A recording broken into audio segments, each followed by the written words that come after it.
ตั้งแต่เมื่อคืนนี้ตี 3ครับ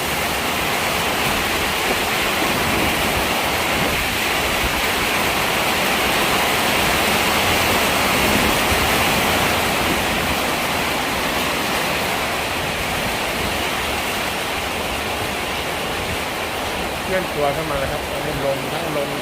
ฝนทั้งเมฆทั้งเกล็ดเมฆของพายุจะเคลื่อนตัวเคลื่อนจากเหนือลงใต้นะครับจากอันนี้จากจังหวัดเลยก็จะเคลื่อนไปเรื่อยๆแสดงว่าความกดอากาศต่ำมาแล้วลมก็มาแล้วครับตอนนี้